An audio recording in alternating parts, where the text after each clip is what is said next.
Welcome to Hope Everyday 365, my series that turns life's challenges into stepping stones towards growth and inspiration. Gratitude set the stage yesterday, and today we're diving into a powerful truth. Failure is not the end. It's the beginning of learning. Have you ever felt like failure wasn't just an event, but a label stamped on your forehead? Like no matter what you do, you can't shake it off.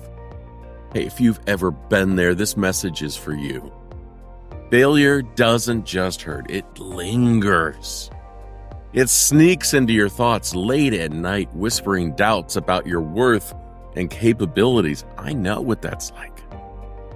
And I won't pretend that a few motivational words will make that feeling disappear.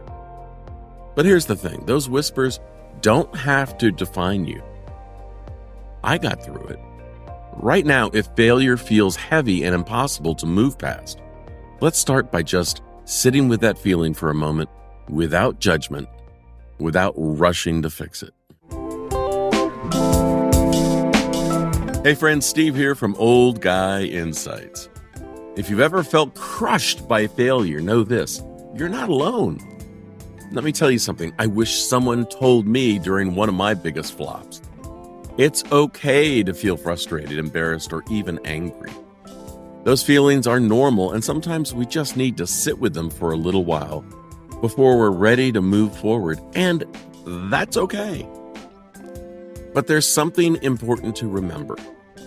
Failure might feel like a dead end right now, but it's really just a detour towards something better.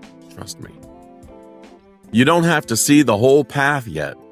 You just have to know that the road doesn't stop here. Think of failure like a storm. When it first hits, all you can see are the clouds and the wreckage it leaves behind.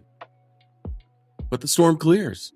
And when it does, it often leaves behind something new, fresh ground, new opportunities, a clearer sky. But standing in the middle of that storm, it's hard to believe it will ever pass. That's why before we talk about learning from failure, we first have to give ourselves permission to just be in it for a little while. Thomas Edison once said, "I have not failed. I've just found 10,000 ways that won't work." But let's be honest, he probably didn't feel that way on failure 9,999. He probably doubted himself. He probably wanted to give up, and maybe that's where you are right now. If so, let's take a deep breath together. You don't have to push through it just yet. Just sit with it, and when you're ready, we'll take the next step together. In my days as a search and rescue pilot and a first responder, I had to embrace failure. It literally kept me alive. I mean, look, I have made my share of mistakes and errors in tough situations, but I couldn't forget them or ignore them after I landed. I'd find a quiet moment afterwards and intentionally recall what I could have done better on that flight, whether it was as a pilot or in communicating with the ground. Those failures were my best teachers. And you better believe there were times I realized that stupid mistake I made could have led to a tragic ending. I focused on making sure I didn't just push it under the rug and forget it, but instead asked myself, what can I learn from that to be better? Even the after-action reports I had to write for the fire department had a section on what could have been better and what we could all learn from it. Failure wasn't something to run from. It was something to study, dissect, and improve upon. Failure is your greatest teacher if you don't run away from it.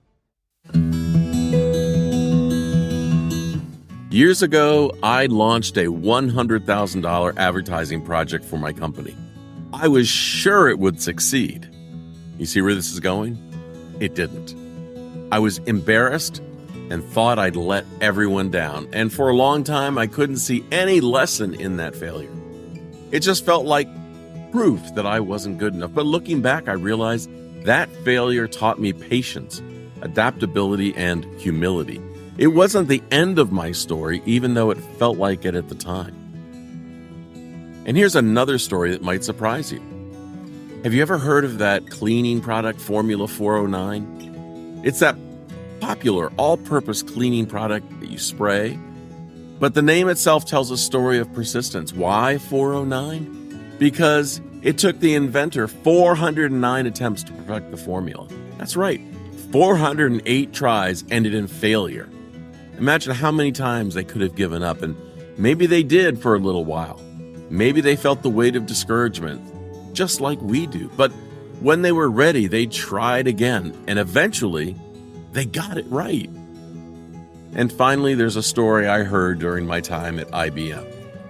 A sales rep lost a massive government bid, close to $1 million in profit. He thought the failure was so significant that he showed up in the CEO's office with his resignation letter in hand. Without even reading the letter, the CEO at the time asked, "What happened?" The sales rep explained every misstep and mistake, owning his part in the loss, and when he stood up to leave, the CEO handed back the envelope and said, "Why would I accept this when I've just invested $1 million in your education?" That's the power of reframing failure. Not as proof that we're incapable, but as part of the messy, painful process of growth. If you're still stuck in the emotions of failure, that's okay. You don't need to rush to fix how you feel. No. But when you're ready, here's something to consider. One of my life mottos is, there is no sense wasting a perfectly good mistake. Maybe you're not ready to look for the lesson just yet, and that's fine.